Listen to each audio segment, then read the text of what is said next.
I'm Victoria Lane, 34 years old, and for as long as I can remember, my parents always said they couldn't afford to celebrate me. Meanwhile, when it came to my brother, money suddenly seemed to appear out of thin air. For his 18th birthday, they rented a lavish ballroom with a live band and a custom cake that cost more than my first car. My birthday, a drugstore cupcake, and a $10 gift card with mom's usual excuse, money's tight, honey. I nodded, swallowed the sting, and kept silent. Years of being overlooked became fuel for me. While my parents poured their pride and resources into my brother, I was clawing my way forward through college, through long nights of coding, and through every doubt they planted in me. Piece by piece, I built my own future. I launched a tech company, grew it from scratch, and eventually bought a stunning beachfront mansion in Destin, Florida. The very house they once claimed I'd never have was now mine. That day, I posted a single line on Facebook, "Thanks, family, for the motivation." Their jealous reaction came quick and loud calls, messages all demanding an explanation. But I didn't owe them one. My success was my answer. Before I share the rest of my story, tell me, what time is it where you are, and which city are you watching from? I'd love to know how far my story has traveled. Every family has favorites.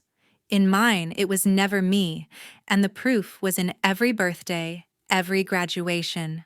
My parents put Brandon first, and I was always an afterthought. For his 16th birthday, they threw him a bash at a high-end Louisville restaurant, complete with a private room steak dinners and a DJ spinning his favorite tracks. Dad handed him the keys to a brand new red Mustang parked outside with a giant bow on it, while neighbors clapped like it was a parade. I stood in the corner, forcing a smile, watching Mom fuss over Brandon's tie and call him the star of the night. My 16th birthday. A homemade cake from a box mix, 3 friends in our living room, and a pile of hand-me-down clothes from my cousin as my gift. When I asked Mom why Brandon got a car and I got someone else's old sweaters, she sighed. "Money's tight, honey. You know that." I didn't buy it, not after seeing the restaurant bill. It wasn't just birthdays. Brandon got private tutors whenever his grades dipped, with Dad boasting about his potential at every family dinner. I had to teach myself algebra, staying up past midnight with library books. When I joined the debate team to prove I could shine, Mom barely noticed my first win, too busy planning Brandon's hockey tournament trip. He got new gear every season. I wore sneakers with holes until I saved up enough to replace them. I started babysitting at 14, stashing every dollar in a tin under my bed. I wasn't going to beg for their scraps. The favoritism stung most at small moments. Once I found Mom framing Brandon's mediocre report card to show her book club, but my straight-A transcript got a quick, "nice job" before she changed the subject. At a family picnic, Dad spent an hour grilling Brandon on his college plans, while I sat nearby, ignored sketching in a notebook I'd bought myself. I stopped expecting their attention. Instead, I poured my energy into debate, earning a spot at regionals. My teammate Sarah gave me a high five and a cheap keychain as a prize. "You're unstoppable," she said. That fueled me more than any praise from home. By my junior year, I was done waiting for fairness. I took on extra babysitting shifts, saving for a future I could control. At one family dinner, Brandon bragged about his new scholarship, and Dad toasted him with a glass of wine. I mentioned my debate team's state qualification, and Mom nodded, then asked Brandon about his coach. I excused myself, added another $10 to my tin, and promised myself I'd build a life where their approval didn't matter. That resolve became my anchor, pushing me toward a future they couldn't touch. College gave me a chance to start over. I left Louisville behind and headed to the University of Kentucky in Lexington, armed with a full scholarship I'd fought tooth and nail to earn. It covered tuition, but not much else, so I picked up a part-time job at a local bakery, kneading dough at dawn to pay for books and rent. The work was grueling, flour in my hair, burns on my forearms, but it was mine. I didn't ask Dad or Mom for a dime, knowing they'd funnel any spare cash to Brandon anyway. I shared a cramped apartment with two roommates, ate instant noodles most nights, and studied until my eyes burned. Every late shift and every A on a paper felt like a step toward proving I didn't need their validation. I kept in touch with home mostly out of habit. I'd call Mom on weekends hoping for a real conversation, but she'd ramble about Brandon's latest achievements, his new job, his fancy apartment. Once I mentioned acing a coding exam and she mumbled, "That's nice," before pivoting to Brandon's promotion. Dad was no better, texting me once a month with generic advice like, "Keep your head down." I stopped expecting more. My focus shifted to my computer science classes where I built apps for fun and dreamed of something bigger. My professor, Dr. Hayes, noticed my knack for coding and pushed me to enter a campus hackathon. I took second place, clutching a certificate that felt heavier than any gift from home. As graduation loomed, I sent Mom and Dad an invitation to the ceremony, hoping they'd show up. I'd worked 4 years for this moment, balancing shifts and finals to graduate with honors. The night before, Mom texted, "We're tied up with Brandon's event. You understand?" I stared at the screen, her words sinking like stones. Brandon's event was a backyard barbecue at his Louisville house, thrown for his work buddies and some big-shot clients. I later heard from a cousin it had a massive tent, a caterer grilling prime rib, and a bartender mixing cocktails. My ceremony, I walked across the stage alone, my name echoing in a half-empty auditorium. My roommates cheered from the stands, waving a handmade sign. Their support meant everything, but the absence of my family burned. I called Mom the next day, asking why they chose Brandon's party over my graduation. Her reply was clipped. "His event was important for his career, honey. We'll celebrate you later." Later never came. I hung up my chest tight and deleted the photos I'd taken in my cap and gown. That moment clarified everything. I wasn't just second to Brandon. I was invisible unless it suited them. I stopped calling home after that, funneling my energy into my coding projects. I started sketching ideas for an app, a platform for creators to share short videos, something fresh and bold. My roommates became my sounding board, their encouragement louder than the silence from Louisville. The rejection fueled me. I took on extra shifts at the bakery, saving every tip to fund my app idea. I stayed late in the computer lab, teaching myself new coding languages. Dr. Hayes connected me with a local tech meetup where I pitched my concept to a small crowd. A few clapped, one guy even offered feedback. It wasn't much, but it was enough to keep me going. I realized I didn't need Mom or Dad's approval to succeed. I'd build my own path, one line of code at a time, and they'd see what I was capable of when I was ready, not when they decided to notice. After college, I threw myself into the tech scene. Lexington was no Silicon Valley, but it had enough startups to give me a shot. I landed a job at a small tech firm debugging code for a clunky app nobody used.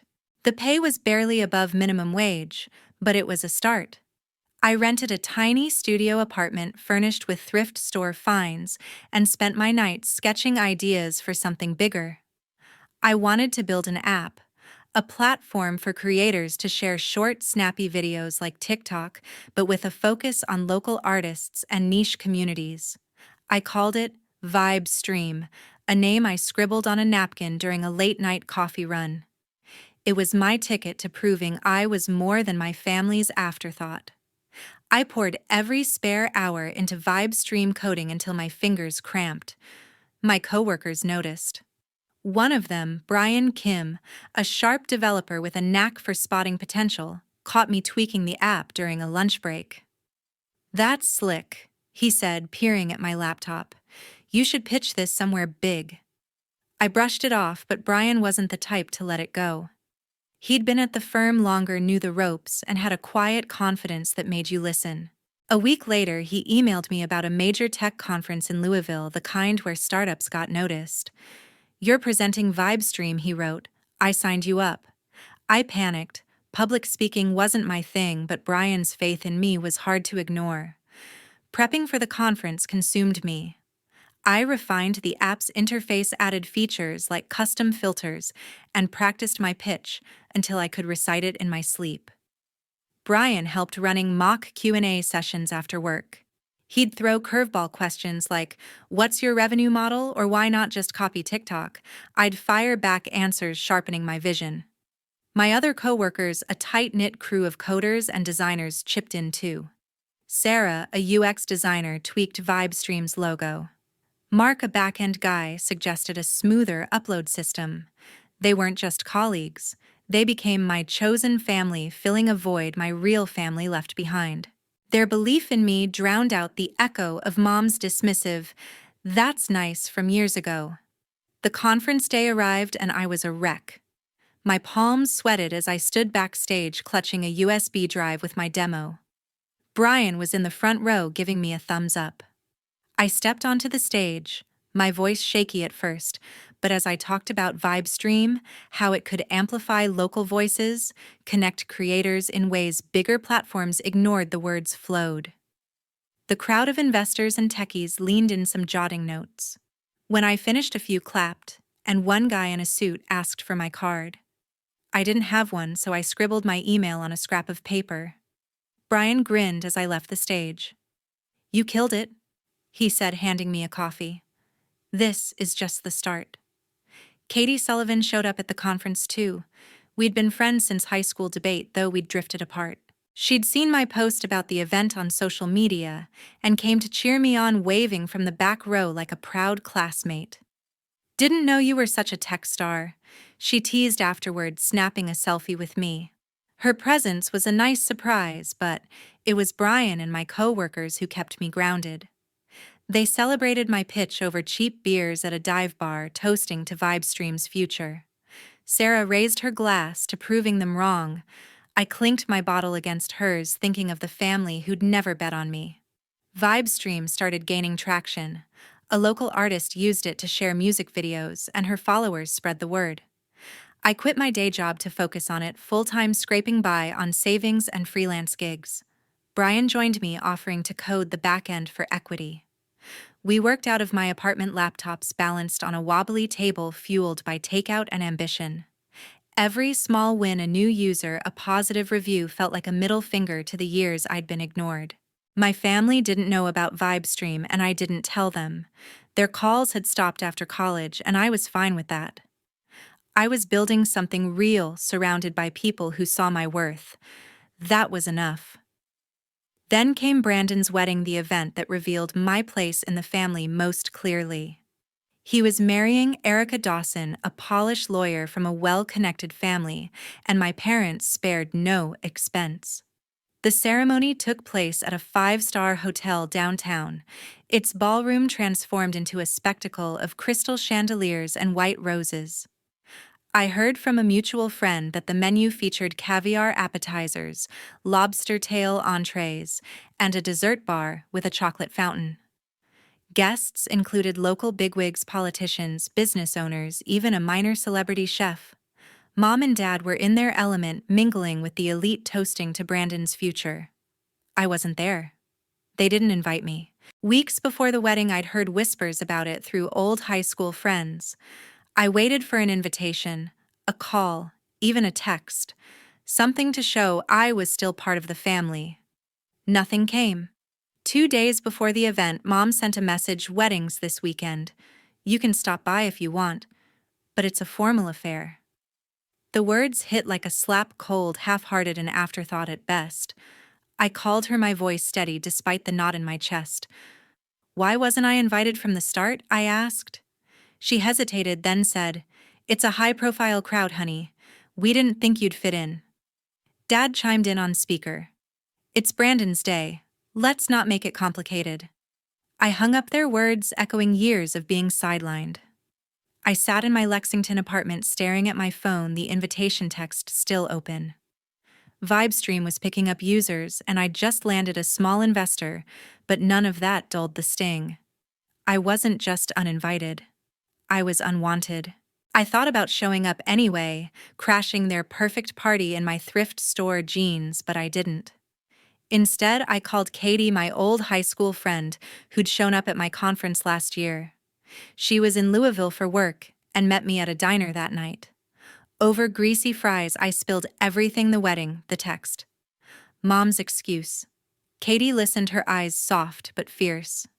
"They don't deserve you," she said, squeezing my hand. "You're building something incredible. Don't let them dim that."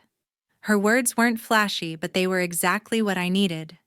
She didn't try to fix it or sugarcoat it, just sat with me, reminding me I was enough. Katie's support kept me grounded. We stayed at the diner until closing, talking about my app, her new job, anything but the wedding. She made me laugh, mimicking Mom's prim tone from old debate team days. For the first time in years, I felt seen, not as Brandon's shadow, but as me. When I got home, I deleted Mom's text and blocked her number for a while. I didn't need their half-hearted gestures anymore. The wedding photos flooded social media the next day.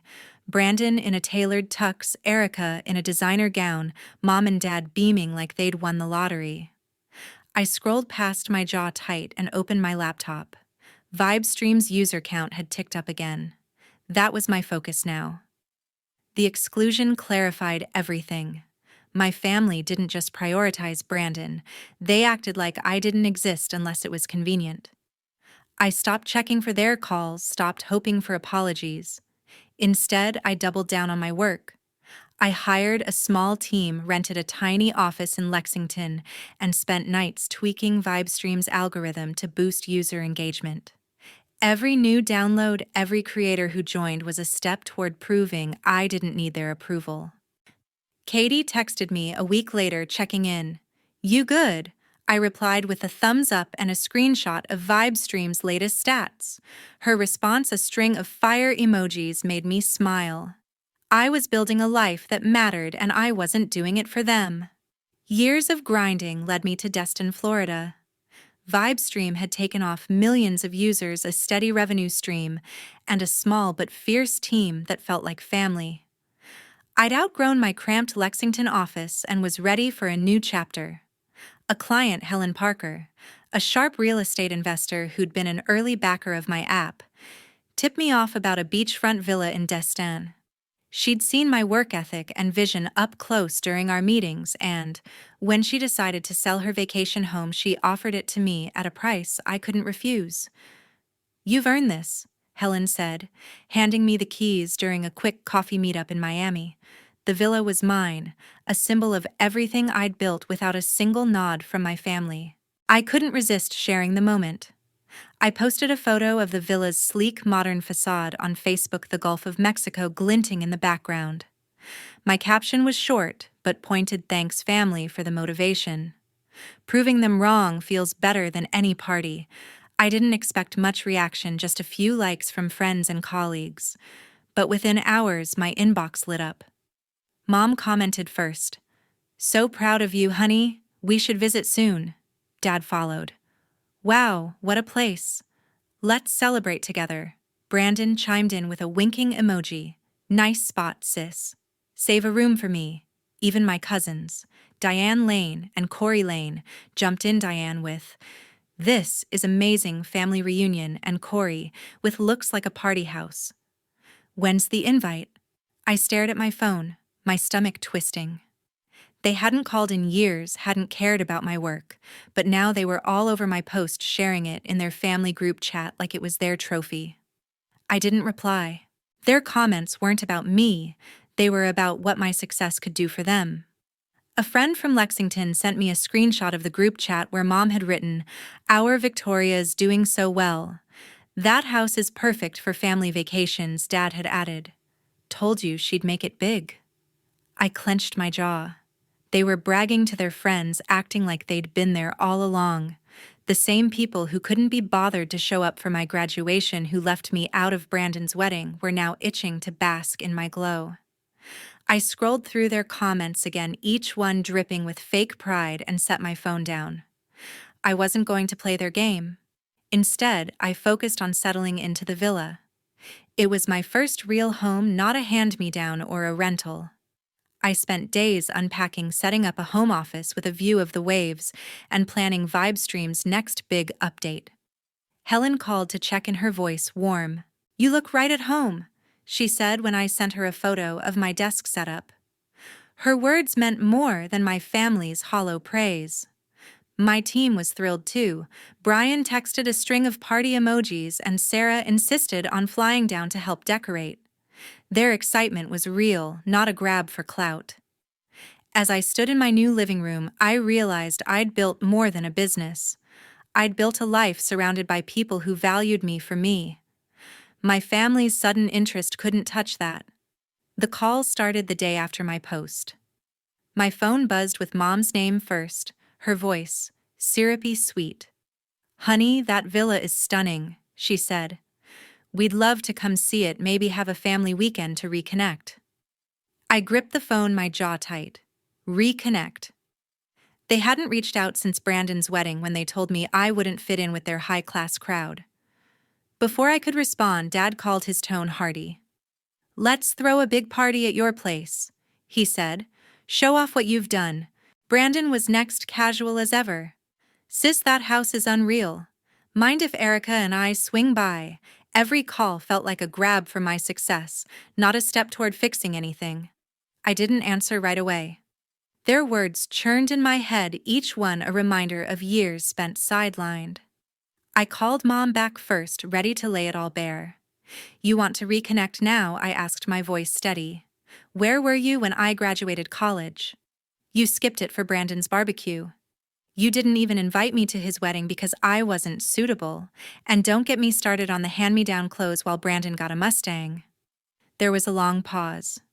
"We did our best," she said finally, her voice tight. "You're being unfair." "Unfair?" I laughed, sharp and cold. "You bragged about my villa to your friends, but never once asked about my work. I don't need your approval anymore." Dad was worse. When I called him, he cut me off before I could finish. "We're family, Victoria. Why are you holding grudges? Let us visit, we'll make it right." I didn't let him steer the conversation. "You made it clear I was second to Brandon," I said. "You threw him a huge birthday bash at 16, gave me a box mix cake. You funded his tutors, left me to figure out school alone. I built everything myself. You don't get to claim that now." He sputtered. "You're twisting things," but I hung up, my hands shaking. I wasn't twisting anything, those were the facts. Brandon's call came last. He tried charm, chuckling like we were buddies. "Come on, sis. Let's put this behind us. We can have a blast at your place."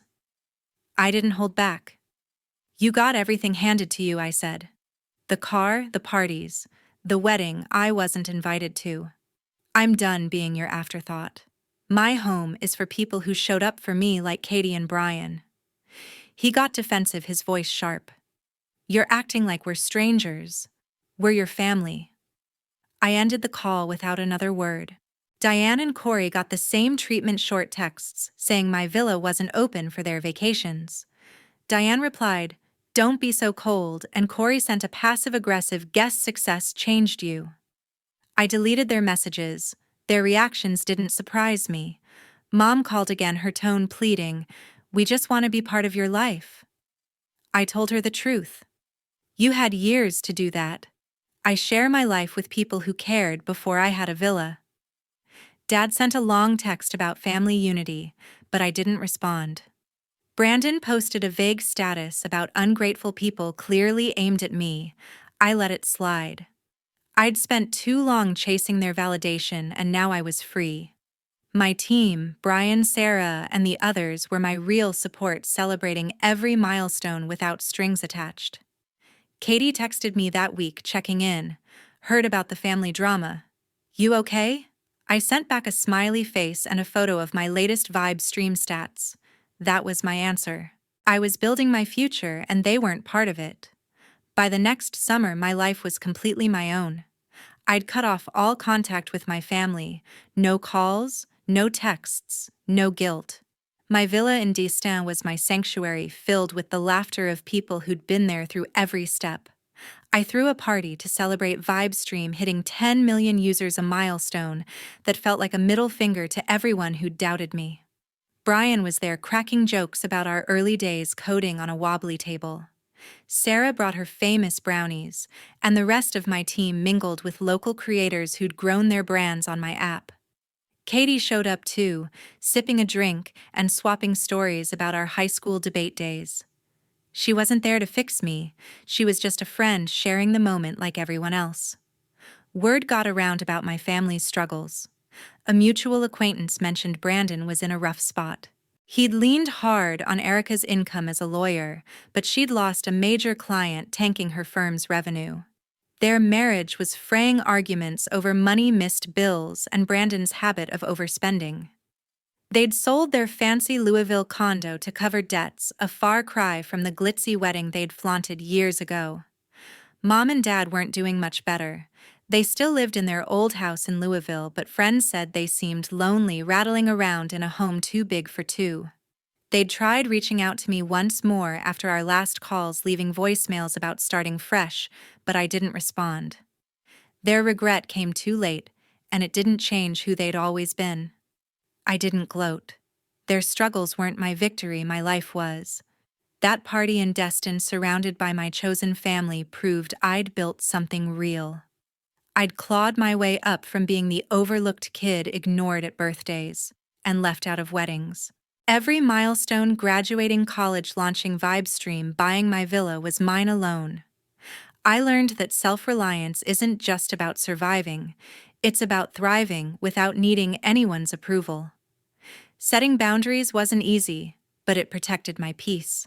My real family wasn't the one I was born into, it was the people like Katie, Brian, and my team who showed up without expecting anything in return. Looking back, I'd tell anyone stuck in a family that picks favorites, you don't have to stay in their shadow. Build your own path, surround yourself with people who see your worth, and don't be afraid to walk away from those who don't.